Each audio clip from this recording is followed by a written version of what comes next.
Good evening. Welcome to the work session for the Cleveland Heights University Heights Board of Education for Tuesday, the 18th of March, 2025.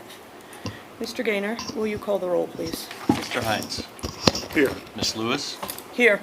Ms. Serini. Here. Mr. Trimble. Here. Ms. Crenshaw. Here.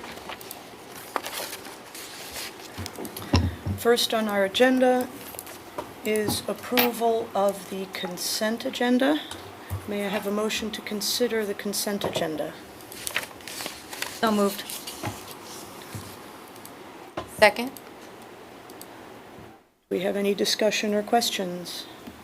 I have a question regarding the monthly financial summary, Mr. Gaynor. Yes.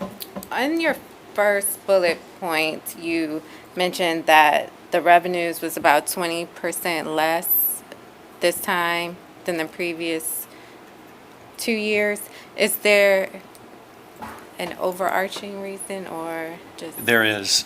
Excuse me. The county did not remit all of the taxes that they typically would have and the amount and time that they typically would have. So we're seeing a timing issue there. Okay. But they did, thankfully, because everyone got a little concerned when we saw how short we were on that advance for property taxes. And I think it was just problems that the county was having with the number of complaints and all that kind of thing. So we did get another advance just within the last week or so that was significantly more. So you're going to see that even out. Okay. Yeah. And then in regards to the TIF, you have annual amounts. Have we received the annual amounts for those? So we actually have, we haven't received the actual dollars yet, but in particular, Top of the Hill, there was some back and forth with the city about some numbers there, but it does look like we have that money coming within the next few weeks, and we should actually exceed those projections slightly. Okay. So as soon as we get those numbers, I'll bring them to the board so you can see exactly how much we get for all those TIFs. Great, thank you. Absolutely. Any other questions or comments?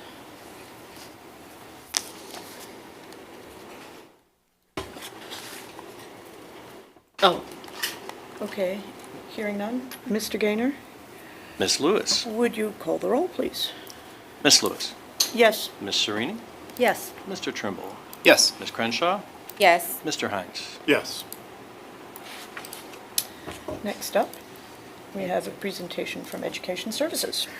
Okay, and as Amanda and Danielle take their seats, I want to congratulate our new operations manager, who is here today, I believe, with his wife. We are very excited to have you in this position. We are so blessed. You've been so dedicated to our district for so very long. Recently, the helping hand of the year from last year.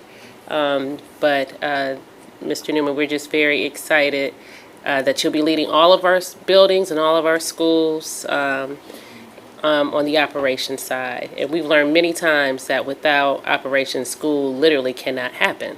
And I just thank you so much for all the times you step in when we've had different emergencies or things that have to be done. So we know that as Taj retires, that he is, passing it on to someone who is going to do a tremendous job. So thank you very, very much, and congratulations.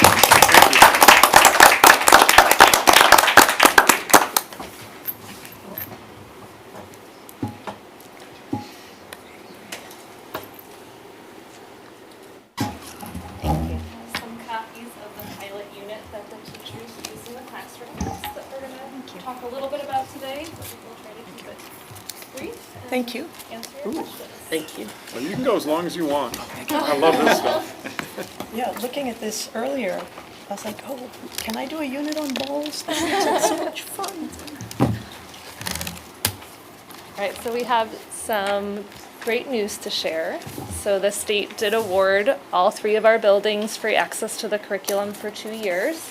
After 2 years, it goes back out to bid, and then the state will decide, what they're going to do moving forward. But that does buy us a little time with the curriculum that we've already piloted. So we're excited to share that information now. Just a little reminder that the creative curriculum is a project-based curriculum that focuses on whole child development. It's engaging, it has daily experiences that support children's learning and development. It is a curriculum that provides daily lessons, but it is also flexible enough to be able to adapt the curriculum to reflect the children, the families, and the community that it's serving.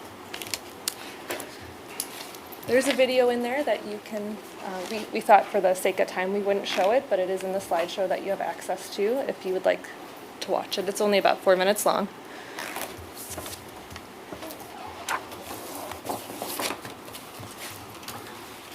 So we wanted to kind of walk you through a little bit of the units that you have in front of you. And so in the beginning of each unit, you'll see how they are organized. So each teaching guide is kind of organized into these categories. It guides teachers through introducing and planning the unit.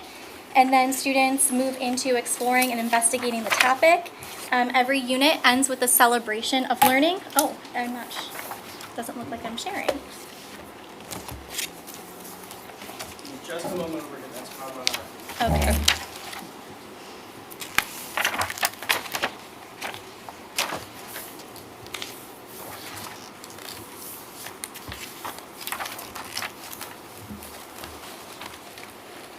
While we're waiting, can you talk a little bit about how you scored 2 years of free curriculum? Well, I was in the middle of the woods on that Friday that we got to work from wherever we wanted to work from. So we left at 4 o'clock and we went down to a cabin and I got notification that it was posted and I got on and applied. I would like to think it was because I was quick to the draw, but they went through the first 3 eligibility categories and then they reviewed the 4th eligibility category. So I had all the important information by the deadline and that's actually why we were considered for the free curriculum. Awesome. That's Well, terrific. thank you. Thank you Sure, for of doing course. that. Yeah. Bravo. If I could, we get people periodically who challenge our pay scale. And I think that this is an absolutely perfect opportunity to defend our pay scale. Because what we've just seen is an incredible and I think pretty common example of the work that our staff do day in and day out. And, when we talk about bringing value to this district, Danielle is one of those people who I am shocked has not been stolen away from us by a university. I'm sure that there have been offers. And she is one of many of that caliber and that dedication that will stop in the middle of the woods to apply for a grant that brings the best to our kids for free when she knew we probably would have paid anyway. And so, thank you. You're fantastic, just as your whole team is. And if she wasn't on the team she was on with the people around her, she wouldn't work as hard as she does. I'm sure of that. So sincerely, thank you, Danny. Thank you. Can you remind us how much money this costs? So it would have been a little over $99,000, but because we will have it for free for the next 2 years, it will cost us $0 for the next 2 years. There are supplemental components that will be covered by the UPK grant, and we'll go over that as well. But this is what I was trying to show, just the organization of the teaching guide. The beginning of the organization kind of leads teachers through what they need to do to plan and prepare for the unit. And then as students move into investigating the topic, they start to explore the topic. They do some more in-depth investigations, all led by kind of like a question of the day. And then it culminates with a celebration of learning. And then there are additional resources of other books and read-alouds that can support the unit, ways to engage families, ways to get students physically moving and outside that are included at the end of the organization as well. On pages 23 and 24 of the sample in front of you, it's marked by one of the tabs. You'll see an example of the family letters. Every investigation starts with a family letter that's sent home in English and in Spanish. It tells families what they can expect their students to be learning. It gives ways that families can be involved with the investigation, and it shows them how they can support their students at home as well. And then we've marked 2 of the sections with the orange tabs that show you an at a glance. Each section of the unit has an at a glance that goes over just kind of the organization of each day for that section. It has a question of the day, materials, and the focus for the large group and small group instruction for that day, the read aloud, and then over on the right-hand column, I believe, you'll see options for how teachers can get students outside. Again, the physical movement, family partnerships, and they call it like wow experiences, which are like extra things that teachers can fit in as it fits into their schedule. So that just kind of gives you like a weekly overview. And then from there, it moves into specific daily lessons. So the daily lessons include the major components that you would find in any high-quality preschool classroom. You'll see, we call it our circle time, but it's their morning meeting. Center time is when they're exploring the learning centers that are designed. Story time, small group instruction, and then a closing circle. Now, our full-day classrooms also have lunch. All of our classrooms also have snack and gross motor time, which are enhanced with some of those other learning opportunities that are included.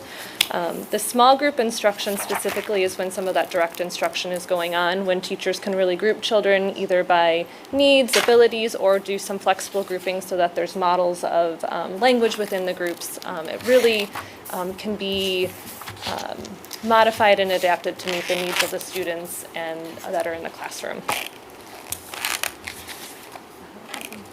Let's see. Within the daily lessons, there's also instructional tips and suggestions on ways that teachers can modify instruction to meet to support children that are English language learners, that children that may have IEP goals that are related to what the topic is. It's included in the margins here, but on the cloud version, there's some more in-depth opportunities in there for the teachers to investigate. And then at the end of the unit, it should be the very last tab marked in there, is the celebrating learning. So this is when one of the opportunities we have to bring families in. There are multiple throughout the units that are suggested, but the celebration is really kind of a culminating activity that brings everything to a close. And during the ball study, we had some teachers that were having the students design their own ball that they would be able to take home and then utilize at home with their families. So the cloud for the creative curriculum is online access to the curriculum and to the assessments that go along with it. The lesson planning is actually one of, I think, will be the teacher's favorite tools. So you can drag and drop the day into your classroom, their classroom's structure. So some teachers might have recess right after their circle time. Other people might have snack or center time after that. So they can create that schedule, and then they can drop the whole unit into, let's say it starts on February 2nd. So it will map everything out, and the teachers can then go in and modify. So they can focus their attention on making sure that the curriculum works with their students and grouping students, as opposed to taking the time to write everything out. It's a really nice option. And they can also go in, so if the book that is outlined in the lesson plan isn't a great fit for their classroom, they can go into those other resources, choose another story, and then work on typing the questions that they're going to ask to that story into the lesson plans online. And then those will be available for them to modify the next year if they choose to do that same unit with their students. Student portfolios, so they can take pictures, they can take videos of the students engaging with the materials and the lessons. They can include anecdotal notes, any notes around, I noticed today the student was counting to 20 when they were sorting materials in the sensory bin. So it's an opportunity for them to have ongoing assessment data plopped in there in an easy way. There's also micro-learning, so there's some small professional development built into there. They can actually watch the lesson being taught by someone else. There's some coaching guidance. There is music to some of the Mighty Minutes, which are activities within the curriculum. So it's just the background music, as opposed to a lot of the videos that we'll use and we'll see in other curriculums. The kids are focused on the screen versus focused on the activity at hand. So it kind of takes the visual out of it for them.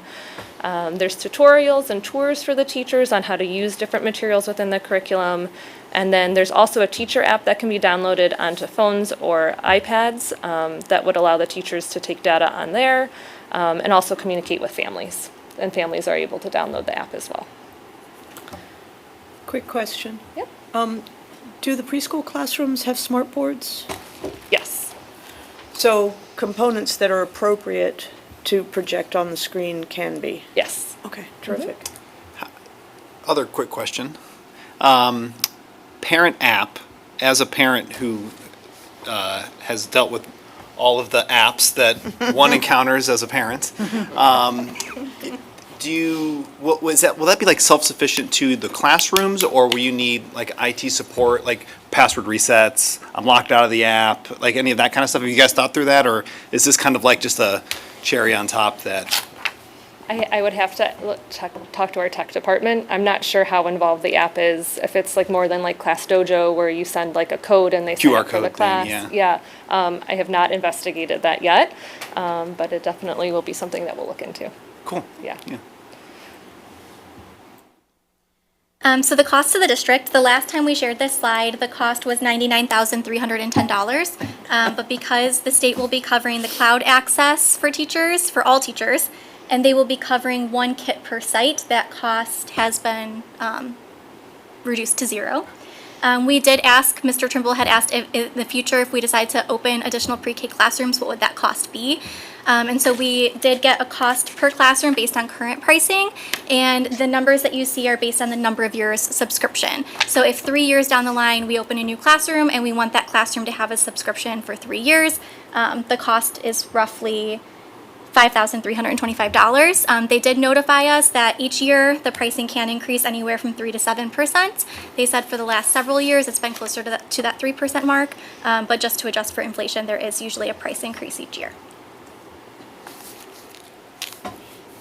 And then, as we mentioned, there are some additional components of the curriculum that we would like to purchase using the UPK funds, which includes some of the in-person trainings, the access to the professional development for the paraprofessionals. That's something that the state is still investigating if they'll cover, but if they do not cover it, it's something we think would be beneficial for our paras to have access to, and so that could be covered by the UPK grant. There are some like supplemental materials, like the project materials that would go along with the ball unit where students are doing hands-on activities, things that are used in centers. All of those materials can be ordered through UPK funds as well. And so this breaks down just kind of that total spending, which would come to about $42,600. And so we definitely will look into the parent app and kind of what that entails. Are there any other questions? You gave us the information for if we decided to open additional classrooms. What do you think the need, or how many additional classrooms, like, do you think would be appropriate for our district? So we have over 60 families on our waiting list right now for next year. And how many, well, that's family, so might that include multiple? So 60 students. Okay, so, and how many students are in a classroom? We have between 12 and 18 students in a classroom, depending on the type of classroom that it is. Ideally, this is just me speaking personal opinion, it would be great if the state would fund it so that we could have a pre-K classroom for every kindergarten classroom we had.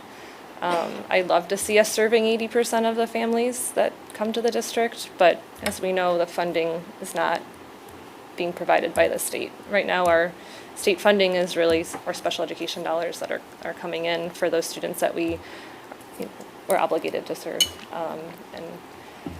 Yeah, I know Erin Hanna has probably talked about the need to add some classrooms for that. Yeah, we're gonna need to talk to the board about that, the fiscal implications. Yes. Yeah. Yep. So, upcoming. Well, and upcoming, I think, all the more because a great neighboring district is going universal. And so as we talk about, we talk a lot about increasing enrollment as being one of the things that, are our goals, and sustaining great programs and drawing great teachers and and encouraging great families to, settle here and raise their families here. I think that that's really a conversation that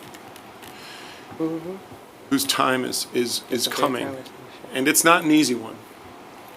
Because, what we're paying in taxes now is a lot.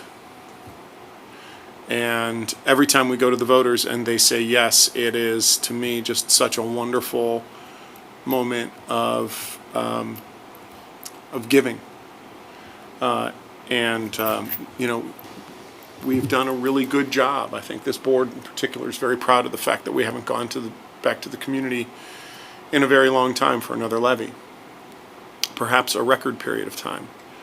But there are things that are worth asking for, visions that are worth sharing. And so this may be one. And given the difficulty with the Department of Education in Washington, the need for preschool only increases. Yeah.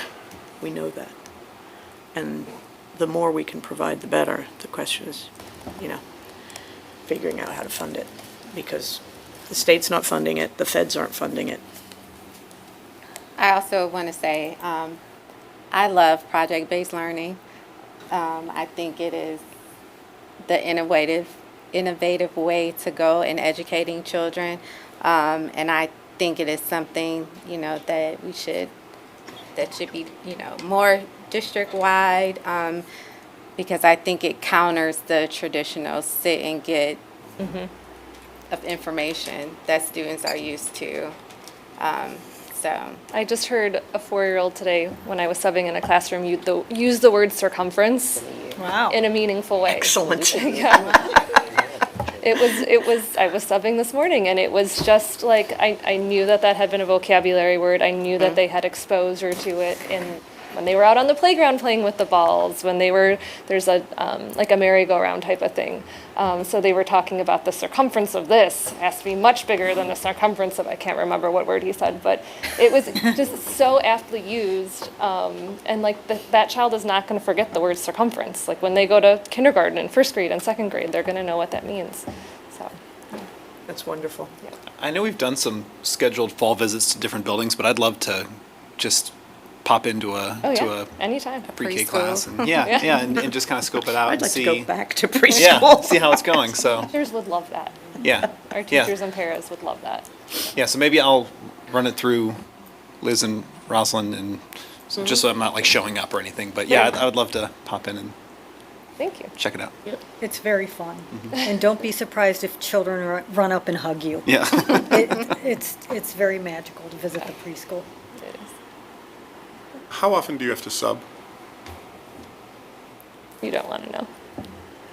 It was twice this week. I did half days in the mornings, and then we were able to find coverage for the other half of the day. Thank you.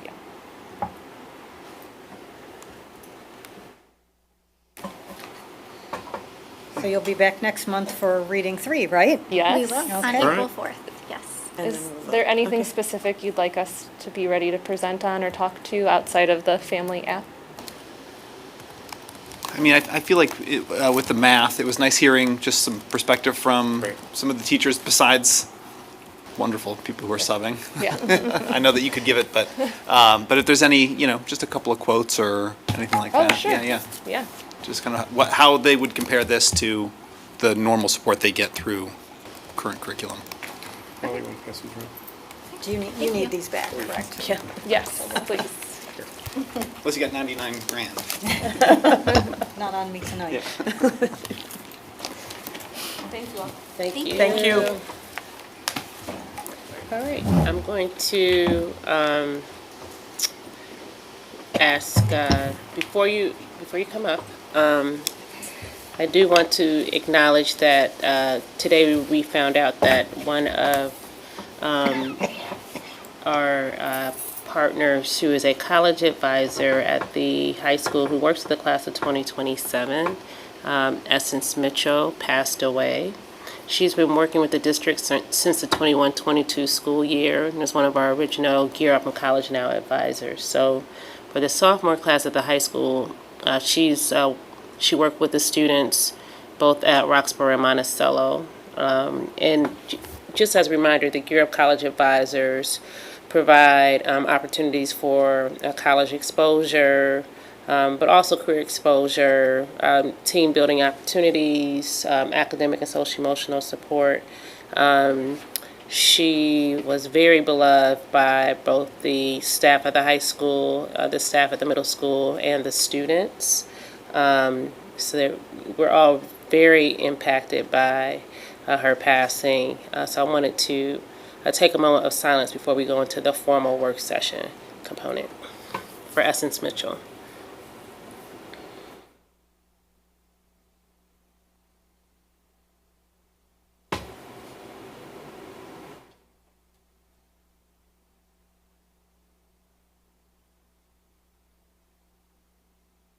Thank you. Which one is first? The policy reading. Okay. I'm gonna ask Dr. Lombardo come up for our policy reading, then we'll go to the work session. Thanks.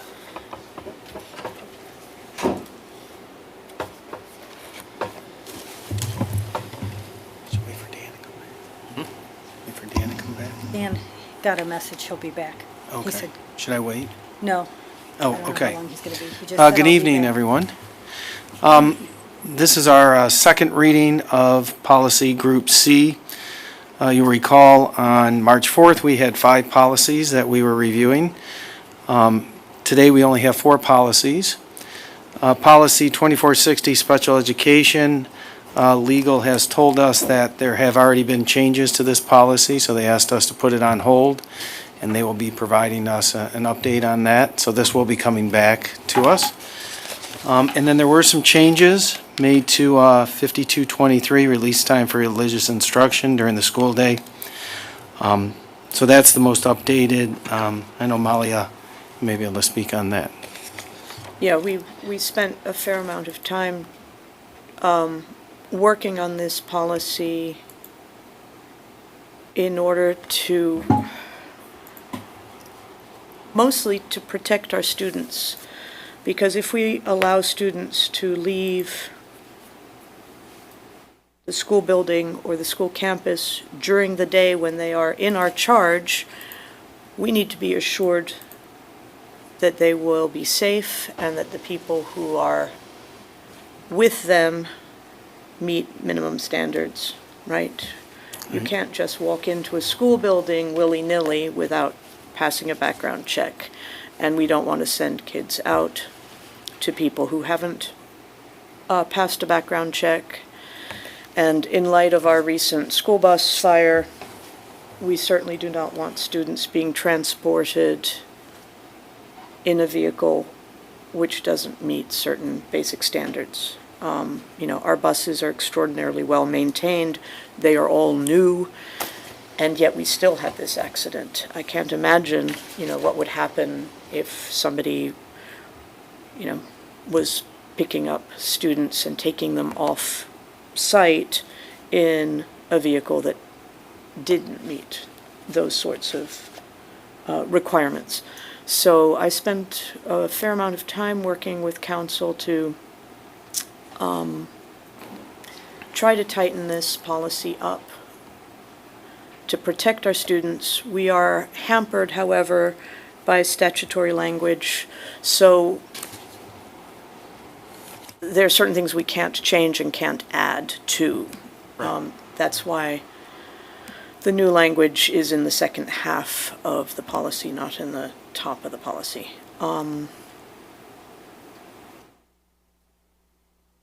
And that's about all I have to say.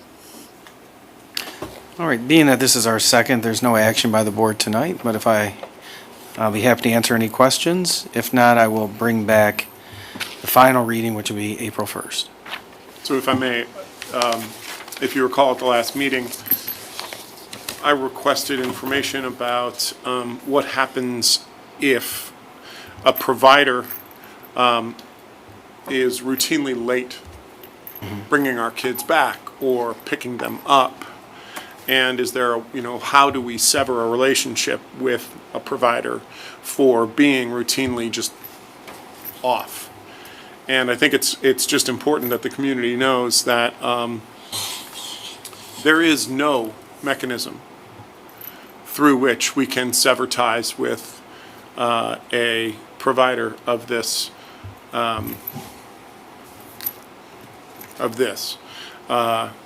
And that's a real weakness from the legislature, I think.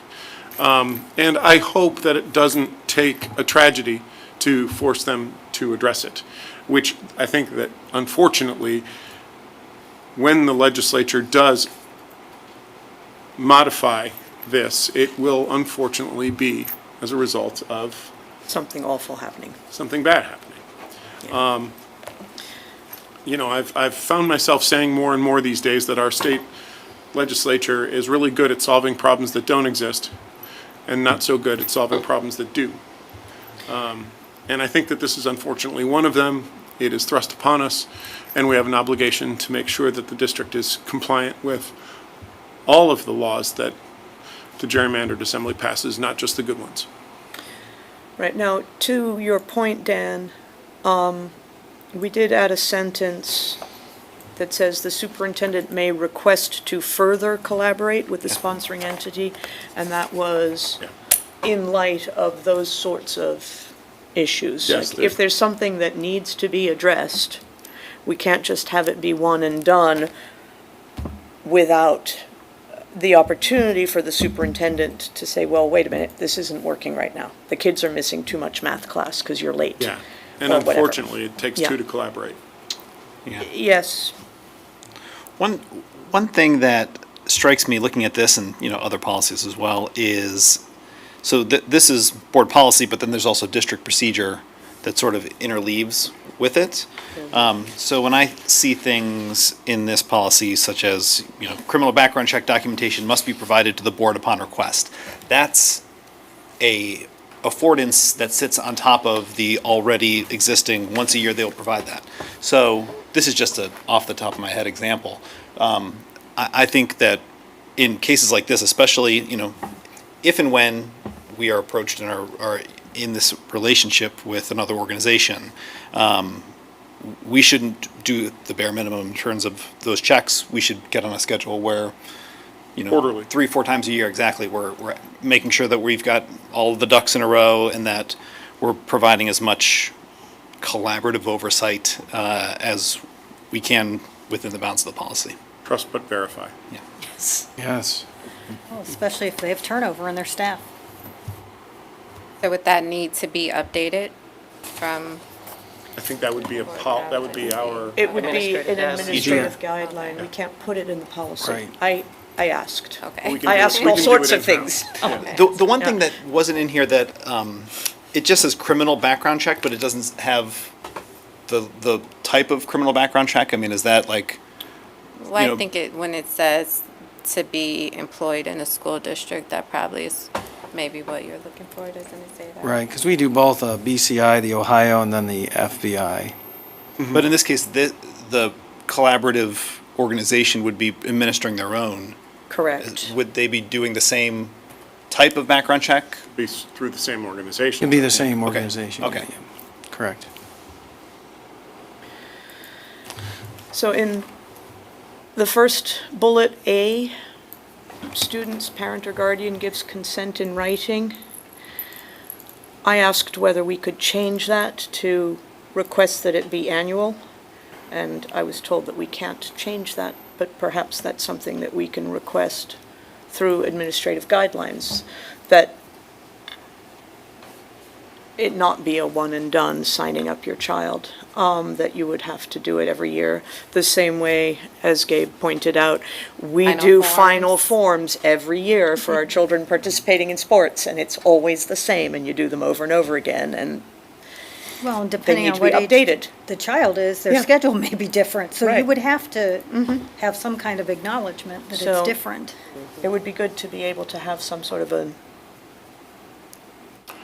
annual re-up on the I'll make note of Consent, that. once the policies are done, then we move into the administrative guidelines and provide them to Liz, and we can update those. Yeah, another one that pops into my mind as I read this again for the 8th time is just the mechanisms by which we're passing kids back and forth. And I think of like, the high school, we want to make sure that if we're putting 10 kids in the van, 10 kids are coming back off the van and into the building, and that we know that like the minute they walk in the door, that it's the right number of kids, the right kids. If these vans are going from district to district and they're dropping some kids off at Shaker and dropping some kids off at Heights, like all of that sort of stuff, we'll definitely want to have tight by day one. Remember, these vans are not going to be driving very far. Because they're going to have to get these kids to and from back in a period. Right. Within lunch. Why I really recess. do worry about the timely return of students to our buildings. And they're famous for a lot of snacks.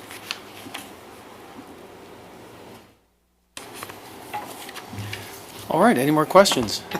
Or comments? I do have a question about policy 2340, field trips.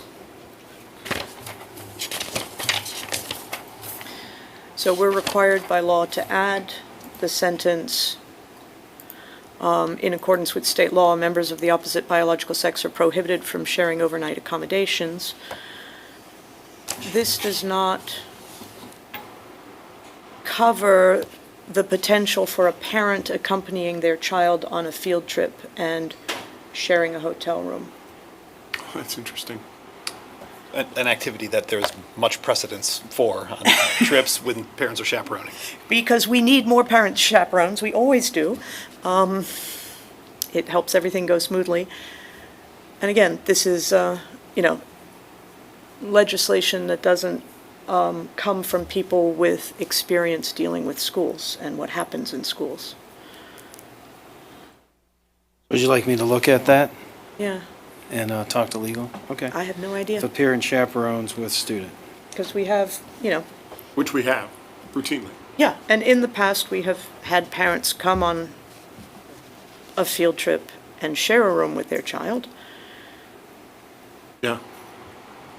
I can think of one DC trip where we had a young man in a wheelchair whose mother came as a chaperone and was with him 24/7 the whole time. I will bring that back, and I'll make sure you get that before April 1st. Thank you. You're welcome. Thank you, everyone.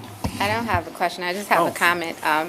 I learned that sunscreen is medication, and I'm so glad that students do not have to provide prior written approval for that. So I'm glad we didn't choose that option. That's the case, my daughter's heavily medicated. My makeup as well.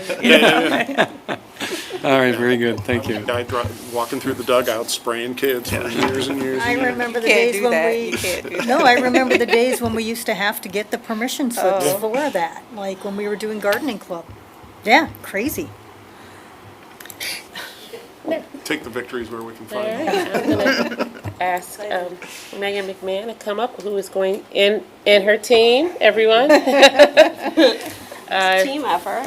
We are very excited that our work session topic, this is a new one. It's been a while since we've done 21st century programming, so we're very excited to hear about the wonderful work happening here and as we're thinking about the future. Thank you for having us. I think I'm excited to tell my daughter that I can chaperone her field trip with her. I'm sure she's going to be thrilled. She will be. So let me just introduce quickly the team that I have with me. Okay, we're good there. I am Megan McMahon, Megan Zender McMahon, class of 1990, and I've been, that's right. And I've been in the district, and there's another one. I've been in the district for 25 years, working in various positions. This is the longest one I've been in. I think it's my 10th year. 10th year working in the small schools, 21st century area, which is after school. And then I want to introduce Steve Walker. How you doing? Steve Walker. I left. Oh yeah. Can everybody hear me? Yeah, Okay, but we okay. need to record you too. So on and off, I've been with the district over about 18 years. Started at Oxford back in the early 2000s. Did after-school program at St. Paul's, Roxborough. Megan saw something in me one day. At Cumberland Pool, I was working my other job, because I worked for the city also, going on 29 years. And she asked me that I want to take a chance to come back home. So I'm grateful for her bringing me back home to Cleveland Heights. I'm a 94 grad, Taylor Academy student also. So Hey. I think that's why the relationships and some of the things I see, I can kind of catch beforehand, because I remember those days. So kind of put myself in their shoes. But Hey, hi, my name's Christiane Lopez Minor. I have been with the district, for 5 years. I've been with Noble for 4, which is why I know Bill Trimble. 2 years as COC, and then I've been with 21st Century for 2 years. She also started working with Steve Yes, I Walker did. 8 years ago at the high school. Hi, I'm Sabrina Green. I'm on-site coordinator for Boulevard Elementary School. I started with the district during COVID. I was virtual online long-term sub for Dr. Jenkins. Brought me into the district. He said, we want to try to keep you, and I said, I want to be kept. So I started off as a long-term sub in the district, and then front desk, attendant secretary, paraprofessional, and then this position came up, and it's been a godsend. It's been a dream come true. So I'm thankful for the district also and the work that they do. We also have Erin Hill, who works at Oxford Hub. She is on leave right now, but I just want to make sure you know that she is here. She's been with district since we've had that grant for 5 years. So we have a quick 44-slide presentation. I'm just kidding. We just have a quick presentation. You guys have the longer, bigger evaluation reports in front of you. One's for Tassel, and then our evaluator, our external evaluator, Sarah Wright, put these together. It's a requirement of 21st Century. She put these together, and then we just shortened it a little bit for you guys to talk about some key highlights. So the other thing we did is we put the 3 elementary schools together in one. So just to give you a quick overview of 21st Century, it's a federally funded, state-awarded program. We have had it in the district since 2005. Sue Pardee has written all of our grants so far, and we received, I think we only didn't receive one, and believe me, she went back and checked all the points and made comments to the state as well. So not sure if that helped us, but it was good. So it's a great program. There's 4 pillars in 21st Century. One is English, the second is math, the third is youth enrichment, and the fourth is family engagement. So we're going to talk a little bit about that. The programs are in the elementary, they're Monday through Friday, 3:20 to 6:20. We provide snack, dinner, and transportation home. And then at the high school, they're 4 days a week and 3 to 6, Monday through Thursday, and we provide snack, dinner, and bus tickets home. So it's another quick thing, 200,000 for 3 years, and then it goes down to 150 the 4th year, and then 100 the 5th year. This year, 2 of our elementaries are in their last and final year, and the state of Ohio is not awarding any grants. They're putting a pause on grants for next year. So we'll be down 2 grants. We only have 2 grants left. So we're going to tell you how great we are. So that's why. So we'll start. This is just a program summary. Make sure this thing is working.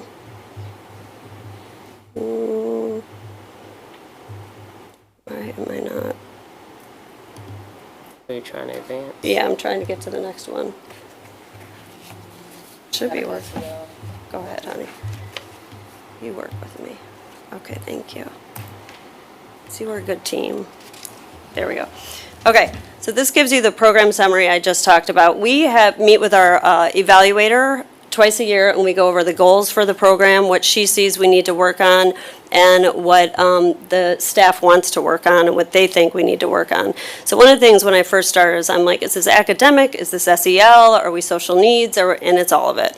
So she's really helped us tremendously in buffing up certain things that we need to look at. So the 3 goals that we have, our students will continuously improve in core subjects, especially English and math. They will regularly attend. and the parents and families will become actively involved. So I just want you to understand that we are dealing with 3 elementary schools and 1 high school. So parent involvement is a little different in those situations, and we have figured out some great ways, but there's pros and cons to both of those. So we have Boulevard in its 5th year, it averages about 30 students. Noble's in its 2nd year, it averages about 40. Oxford 5th year, 30 students. And Tassel's at Heights in its 3rd year. And it's a hard one to figure out sometimes, but we average about 60 per semester. And just so you know, for Tassel also, we'll talk about this a little more, but Thursdays is our youth enrichment offerings, and Steve will go into that. So these are all of our partners that we work with. We have to assign a primary partner with each grant. So in our elementaries, that is the Cleveland Heights, University Heights Library.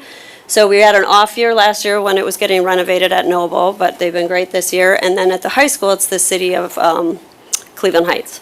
So they've been working with us. But I have to say that John Carroll University has our tutors. They come in twice a week to our programs. And this year has been the best year by far. They are great. They are essential. They come for about maybe 50 minutes, about an hour. And so the kids really like them, and they get to talk and see also college students giving back too. The other one I would like to bring up is at the high school, we have SciAT, which is CU at the top. It's a nonprofit that comes in and does a ton of project-based learning. And they are, I have to tell you, it's perfect for our students that, the Tassel starts with credit recovery. That's the bottom. It's most important. And some of those students are not going to get their credits on a computer. It's just not for them. It does not work. So we brought in SciAT, and Steve, to his credit, definitely brought this in. He's like, it's not going to work. We can put them in front of the computer. It's not going to work. So we brought these women in, and they are outstanding, and he'll talk a little bit more about that. But those are the ones I love. And then Youth Opportunities Unlimited did a great job last summer with employing our kids, and we worked with them again. We're working with them again this year. So the key outcomes to Tassel, I don't need to read the slide, but most of, that first part is a little misleading. I do want to acknowledge it because it says that they improved their English and math grade. That's because they failed their English and math grade. So I do want to point out that it's not that but they actually are getting credit for it now. So it's really helpful with the students. And out of our students, 83% pass the courses they're supposed to be passing. So that's great. And then students attend more regularly when they're in our program. Steve can speak to that too. And the suspensions and discipline is down once they attend our program. And family engagement is there. It's not as high as we'd like it to be, but they're definitely in contact with Steve. They're just not as showing up for events as much. And then there's a nice quote there. And then for the elementary, kids are really improving in their scores. It's great to see how they're doing. You can read that slide. And then they're becoming more proficient, and attendance is also up from last year. I think that's a huge improvement. And the attendance in our programs, especially if you look at the bottom here, 89% are attending 30 days or more. And that's what the state bases their data on. And we have very high, if kids aren't happy and after school, we're asking them to stay all day and they walk. They don't come back. And our students stay. And that's really a direct reflection of our on-site coordinators. So, and families are so engaged in these programs after. It's very impressive and wonderful to see.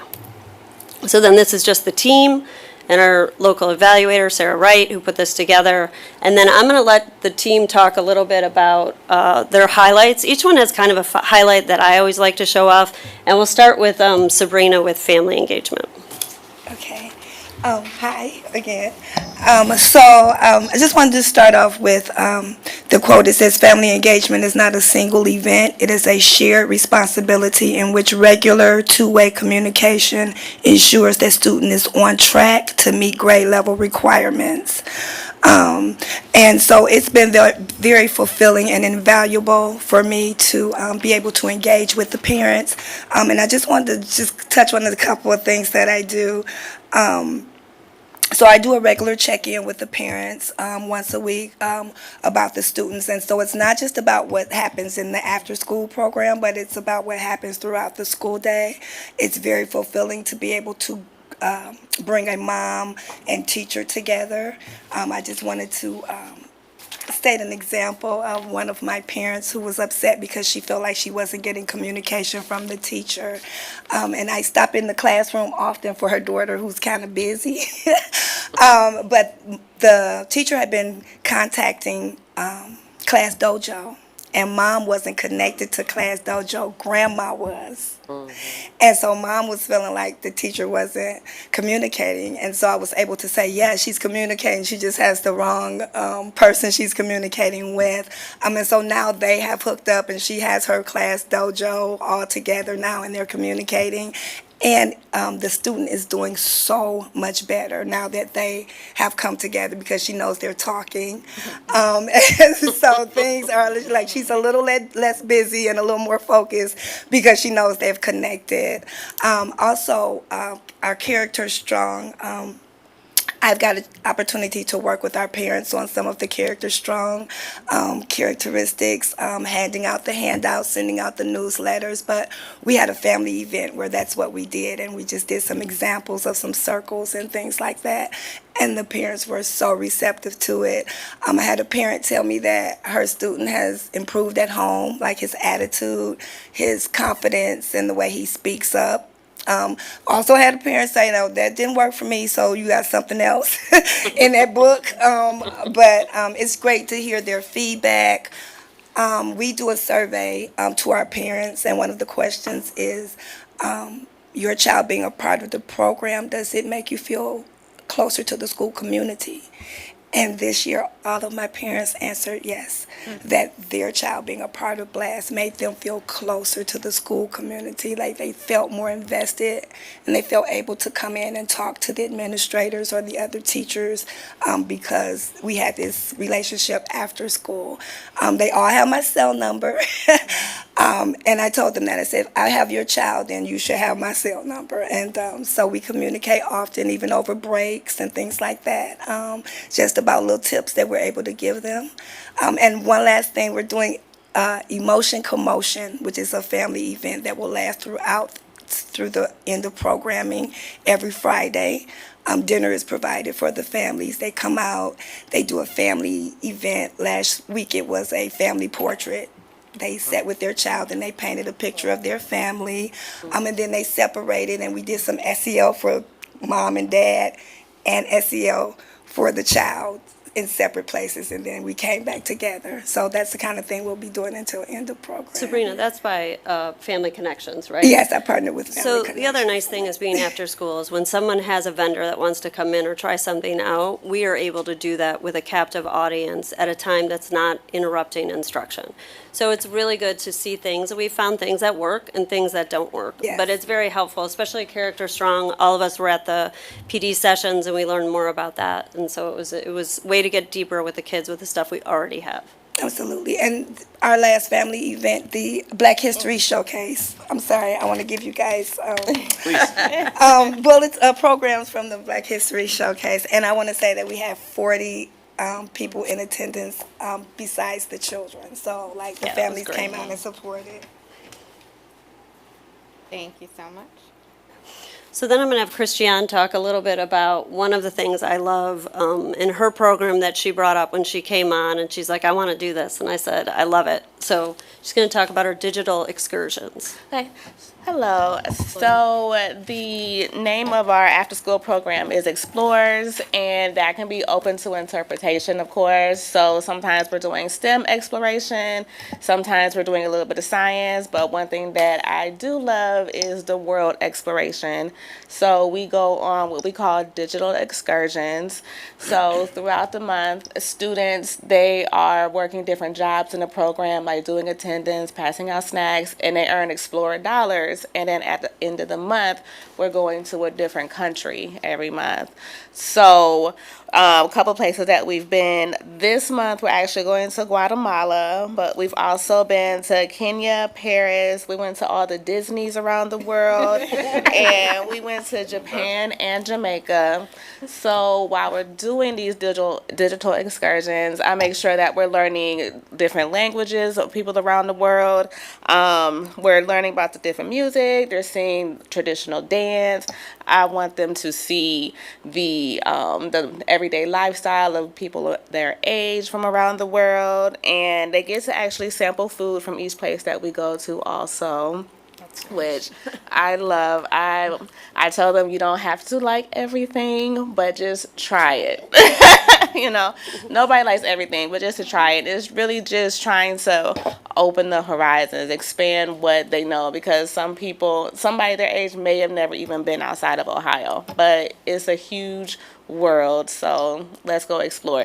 Even if I can't take you for real, we can, do some digital excursions. Also, for the rest of the year, we're doing exploring entrepreneurship too. So at our next Fun Friday, which is actually April 11th, if you guys would like to come, I have a few students that are going to be selling products that they made. That's going to be at Noble from 5 to 7 on April 11th. So one of the things also we used to have, which I think you guys will remember, is goggles that they could do virtual field trips on. And then Google got rid of those. So we got a set of goggles. We're going through the PD and getting everything now. But with another company, we were able to buy a set so kids can go on these virtual field trips. So that's something we're looking forward to. And the building can use them as well. We have to work on the sign-out procedure there, but we can also use them. So what we usually buy, we try to utilize during the day, too. So now we get into tassel, which has several moving parts. So let Steve talk. Please skillfully interrupt me if I'm going on too long, because tassel has a number of things that I could talk about tonight. So I've kind of jotted down a few just to be quick. So tassel is Edgenuity. We have two rooms, Edgenuity, which is the digital portion, and then we have the PBL portion, project-based learning. And for me, bringing Syed in and doing more hands-on projects with the students, having math week, science week, et cetera. So it's like a different subject every week. And there's also an end project, and they don't know, but we trick them into public speaking because they have to present every Wednesday from some of the work that they've done, which is phenomenal. You know what I mean? It's real passionate. But I think for me, one of the quotes that we had in one of our earlier sessions was that a student told me that I love learning this way. You don't hear that often, at least I don't. So for me, that was very important. And when I have certain students that may not show up to school on time and miss certain class, but I'm like, yeah, but you're coming to after school, but I need you to come to day school also. It shows how important the program is. But for me, I think the key for me is relationships. I'm not great at spreadsheets, which Megan will tell you about, but I think my focal point is the relationships between not just the student, the parent, guidance counselors, the principals, the maintenance, everybody in the school. I can't do anything by myself. I say that a lot. So I believe building those relationships and having the strong relationships with the students and parents is key. Trimco is one of our programs we do every Tuesday, which involves construction, and it's exposing our students to different avenues. So they've been to Lincoln Electric, they've been to Sherwin-Williams. They do a field trip twice a month where they take these kids off-site and introduce them and have certain people speak to them about different paths, career paths and things of that sort, which is amazing. Oh,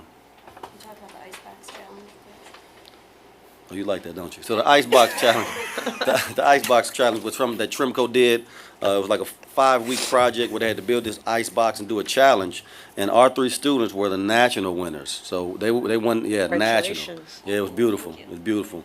And then my ones, and as Ms. Sabrina said earlier, that were 3 of like my busiest students, if I should say. So I was extremely proud. They almost didn't stay in the program. Yeah. And then they had Steve talk to them, and relationships is why they were able to stay. And then they won, and they beat out 6 other schools. Mm-hmm. So it was great. It was really. It was beautiful.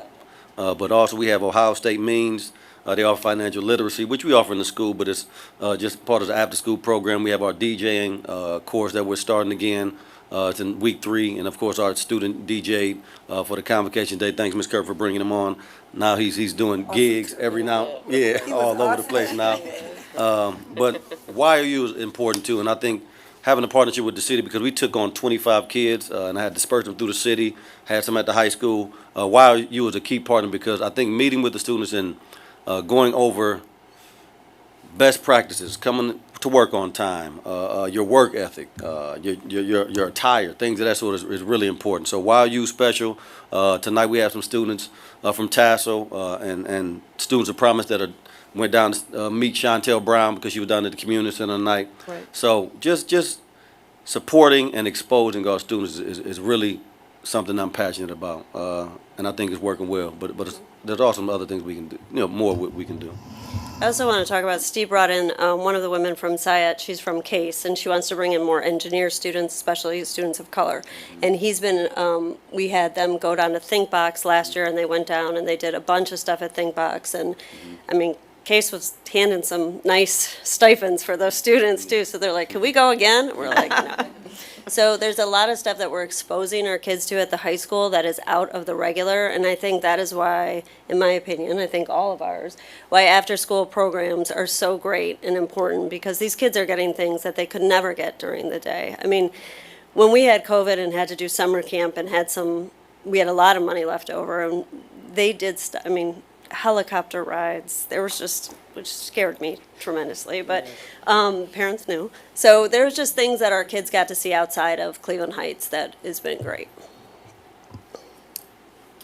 I'll take any questions. So Tremco is new this year, right? It's the collaboration with the construction company. How many students are involved in that, do you know? There's about 16. We had 24. But it's a real commitment. So it's a weekly Yeah. commitment. It's something that you can't jump in and out of. So and that's okay. I just maybe this is not the year for you to do Trimco, but we have about 16 regular students that are committed to coming every Tuesday.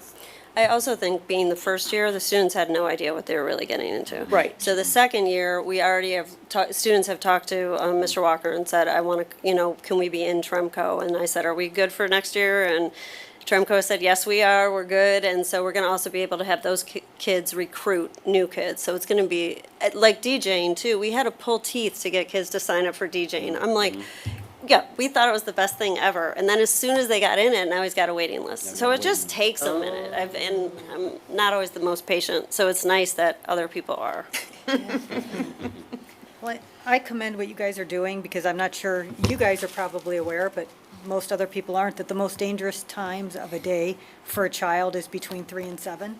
And it's that after-school time when they're often unsupervised. So thank you for providing high-quality programming and things that are keeping our kids engaged, because you're not only keeping them engaged, you're not only helping them graduate, you're probably keeping them safe. So thank you. Yeah, it is such a line that you all must walk, because you're still school, you're at school, but you have to have this different approach that engages kids in a different way. I mean, I know my daughter in elementary school did Right at School for a little while, like after school programming, and now as a middle schooler, she comes home, and I know not to talk to her for like 15 minutes minimum when she gets home, because she gets home and she's just like decompress time. And you guys are providing that. You're also providing, in many cases, I'm sure, the trusted adult status that we talk about all the time in this district for so many of these kids. I mean, I hear some of the things that you've shared, some of the things that you've shared, you've all shared. But then also, and this was a light bulb thing for me just as I'm sitting here, you're also a trusted adult for many of the parents. And you're that connection to the parents, and you're the person that they're seeing every single day. They might not see their teacher every single day, but they're seeing you every single day when they come to pick up. And that sort of connector role that you guys are also playing as a part of all of this, I mean, you guys are wearing 10 hats. That's one for me that I think is absolutely invaluable for supporting families. So fulfilling, though. It's so fulfilling to get that trust. For a parent to look at you and say, I trust that what you're saying is going to help, or I trust that if I go to this person that you told me to go to, that they're going to help. And I know, as when I see Nancy Pepler put on Facebook, hey, we need a volunteer at Noble, and I send her a message and she says, just go see Christiane. I know that I'm going to be in good hands, because she's going to put me to work and I'm going to have something good to do. So it's interesting, because as we were talking about the after-school work, the importance of those hours on a kid's life is so easily understood by any parent or any former student who is involved in sports. because it's the same period of the day. You know, and much of the rewards that I'm hearing are really similar too.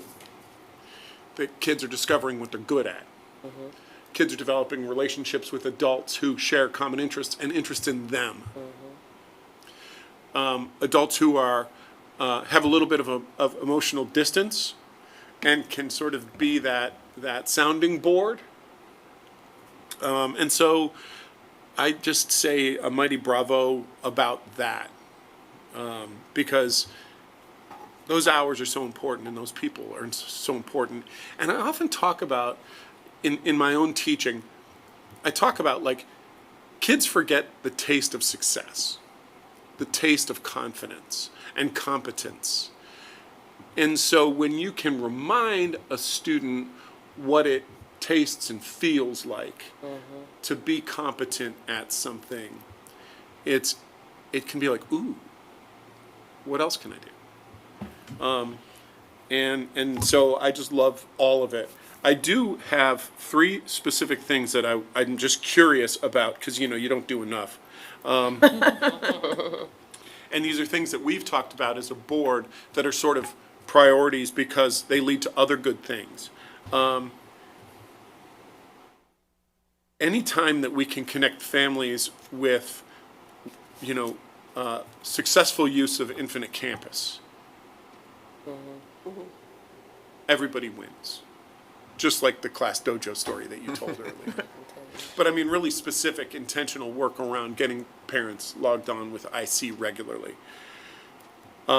We have this amazing wellness center at Heights High that unfortunately still not all of our kids are utilizing, our families are utilizing. And so I would love for there to be something intentional about making that facility known to these kids, because that can be such a trajectory changer for families. And I want the families, I want mom and dad to know that it's there for them too.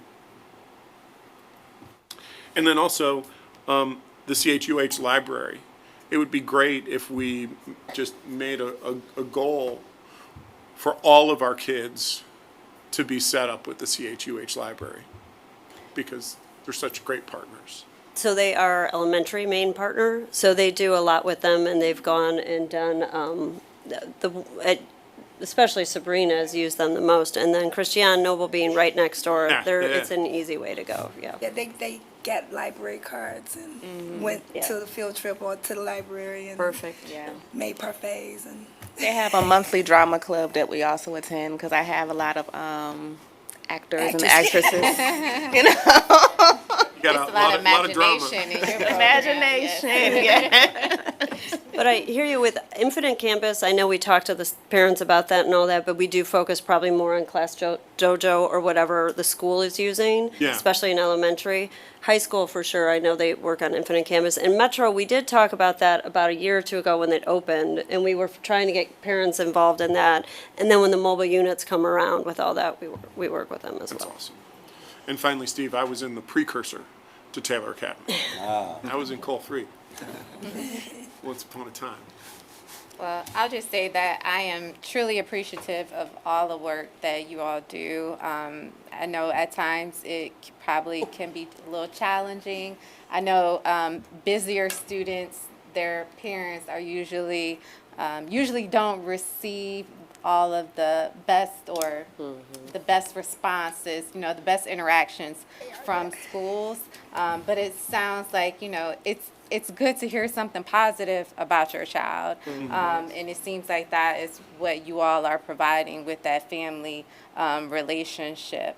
And Steve, I just want to thank you also, you know, Mr. Walker, highlight you for, you know, truly the true impact that you have made, not just in our schools, but in our city, in our community. Yes. And I know your mentorship means so much to our young people. So again, thank you for all that you do. You are I one got to of one. piggyback on what she said, please. Because every week, I pull a student out. What I do? Call your mom real quick. And that's kind of how I set it up. Hey, Mom, how you doing? Johnny's doing great this week. What? I thought, oh, my goodness, thank you so. It may seem like it's nothing, but it's one of the most powerful pieces for the student and the parent. So every week I pull them out just to kind of reiterate. Now, we do have to have some conversations of, hey, you need to get here on time. But I do like to do the positive piece because I think that's really important for the student and the parent. Yeah. And it gives you credibility for when you have the other call. Exactly. Exactly. So true. Well, I want to just thank you all for your clear passion for the work and your love for the students. That is very, very palpable in your presentation. And, one of the reasons why I thought it would be important for us to have you all present this in a work session is, given like the state pause, we're going to have to figure out what next year looks like in terms of supporting these really important programs. And of course, we continue to kind of look for funding from a lot of different places, but just wanted to make sure that the board and the community understand the impact and the import of that programming. Lots of things are up in the air as it relates to funding and what that looks like. So, but I do hope that the state does bring those funding opportunities back. And in the interim, we'll have to make some decisions on, what next year looks like, because a program that's not going to be funded next year is Boulevard, right? Yeah. And Oxford. Yeah. And Oxford, yeah. And then just one other thing is that they stayed at the 200,000 level, but as salaries, health benefits, and all costs have gone up dramatically, that level has stayed there. So they're supposed to be having a stakeholders meeting to talk about things like that, and that's definitely something the districts were bringing up, because they also, from Noble program and Steve's, we have to provide 100 hours of summer programming. So YOU is great for us because that's free and that works, but for everyone else, it comes out of that budget. So it's difficult. And they're very creative and they're great at getting free things. And this is the And whole it's state. difficult. I mean, this is the state's budget right now for public education. The governor, even who has the better option, his budget does not adjust for cost of living. So Right. we're still Right. operating at, I think it's 2022 2022. numbers, yeah. And that's the good scenario, which will not be what ends up. Yeah. And good news, 21st Century, from what we've heard on a federal level, is still included in all funding. Yay.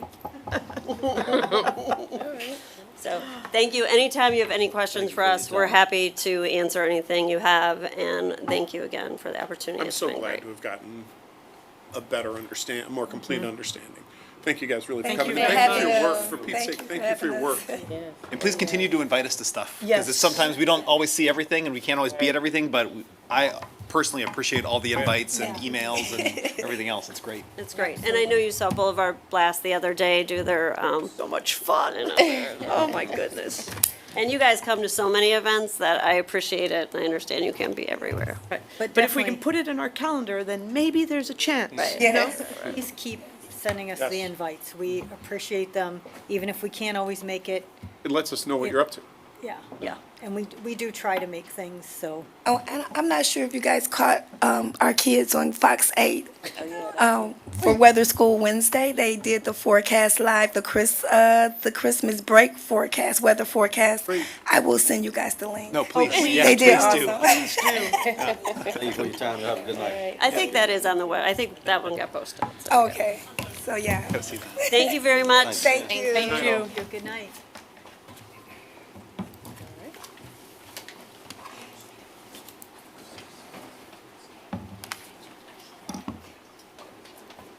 That concludes the work session presentation for Hooray. Thank you for putting that on the agenda. Yeah. This is great. This is great.